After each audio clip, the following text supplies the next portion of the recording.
عرب کے وہ جو بیان ہے معاہدے کے اوپر، وہ کہتے ہیں بالکل بہت کنڈم کرنا چاہیے، اس قسم کا معاہدہ غیر ملکیوں سے نہیں کرنا چاہیے، اور وہ کہتے ہیں کہ سعودی عرب کے بارے میں جو اسٹیٹمنٹ ہے وہ کہتے ہیں بالکل صحیح ہے، ہماری پالیسی ہے کہ میاں نواز شریف صاحب نے کہا ہے کہ ایسے معاہدے میں یا ایسی باتوں میں یا پاکستان کی سیاست میں سعودی عرب کو نہیں ملوث کرنا چاہیے. کیا کہتے ہیں آپ؟ کاش ایسا ہوتا. میں بھی اس کے فیور میں نہیں ہوں کہ معاہدے ہماری حکومتیں جو ہیں یا ہماری سیاسی جماعتیں ہیں وہ باہر کے ممالک سے معاہدے کریں اور اپنے انٹرنل جو ایشوز ہیں ان کو سیٹل کریں. لیکن ہوا ٹھیک ہے، ہوا. اگر ڈے ون سے جب مشرف صاحب نے ٹیک اوور کیا تھا اگر وہ معاہدہ نہیں ہوتا سعودی عربیہ سے تو آج مشرف صاحب نہیں جاتے وہاں. ٹھیک ہے، کلیئر ہے، سب کو پتا ہے. تو جب آپ سٹارٹ کر رہے ہو ایک چیز، آپ انکلوڈ کر رہے ہو کسی کو، انٹرفیئرنس مانگ رہے ہو آپ، ٹھیک ہے. جب مشرف صاحب نے ٹیک اوور کیا وہ بھی غلط اقدام تھا، میں اس کے فیور میں نہیں ہوں کہ مشرف صاحب نے ٹیک اوور کیا ایک حکومت کو. مگر اس کے بعد جب ایک سیاسی جماعت جو 2/3 بھی میجورٹی رکھتی تھی اس کے لیڈر معاہدہ کر کے سعودی عرب جائیں گے تو پھر سب کی نظریں سعودی عرب پہ جائیں گی. کل کو خدا نخواستہ کسی اور جماعت کی بھی جا سکتی ہے کہ یار وہاں سے ریلیف ملتا ہے تو فلائی کر کے وہاں چلے جاؤ، ان سے بات کرو، بھائی ہیں ہمارے.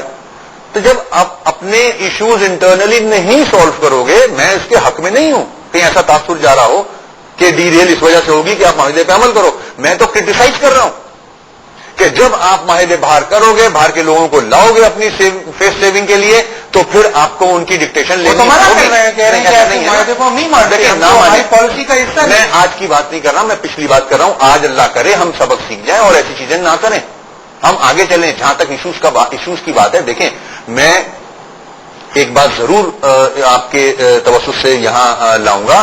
اگر ہم ایشوز کی سیاست کرتے تو ہم یہ جو کیا نام ہے مشرف صاحب کا جو معاملہ ہے 6 کا آرٹیکل 6 کا، اس کو اتنا زیادہ ہم ایشو بنائے ہوئے ہیں اس وقت کہ جو اصل ایشوز ہیں لائک چینی.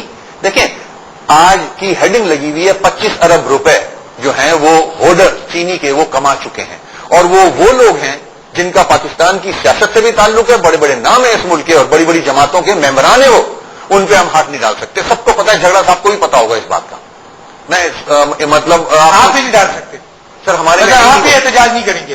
کیا ہم نے پارلیمنٹ کے اندر کھڑے ہو کے کیا ہے، پرائم منسٹر صاحب سے کیا ہے کہ اس کے اوپر آپ پبلک کو بھی تو موبلائز کریں. میں وہی لا رہا ہوں بات کو کہ جنہوں نے ہورڈنگ کی اور 25 ارب روپے کما لیے، وزیر خزانہ کا بیان ہے آج کیا، ٹھیک ہے، اور ہم وہ اتنے اسٹرانگ ہیں ہم ان کے اوپر ہاتھ نہیں ڈال سکتے. تو کون سی جمہوریت کی بات کر رہے ہیں آپ؟ جب جن لوگوں پہ آپ پارلیمنٹ کے اندر جو لوگ بیٹھے ہیں ان پہ ہاتھ نہیں ڈال سکتے، جنہوں نے قرضے لیے ہیں ان کے قرضے ہم معاف، جنہوں نے کرائے ہیں ان پہ ہاتھ نہیں ڈال سکتے، تو یہ تو کسٹم میڈ جمہوریت ہے، یہ تو ڈاکٹرن آف نیسیسٹی چل رہی ہے آج بھی.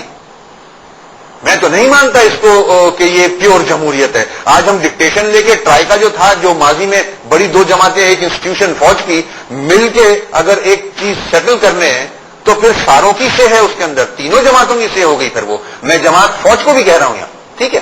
تو جب تک تینوں مشورہ نہیں کریں گے تو ایشو ریزالو نہیں ہوں گے.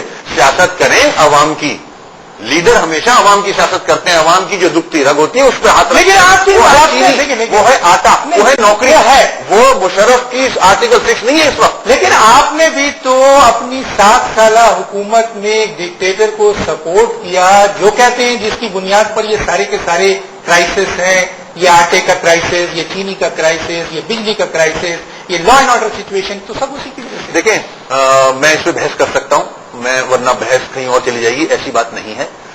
آج بھی وہی لوگ موجود ہیں جو پہلے اگینسٹ تھے اس ڈکٹیٹر کے، اسی کے ڈکٹیٹر کی دی ہوئی تاریخوں پہ الیکشن لڑے ہیں، اسی کے ہاتھوں اوتھ لیا ہوا ہے، اسی کے 12 اکتوبر کے جو انسیڈنٹ تھا اس کے اگینسٹ نہیں اٹھ سکتے.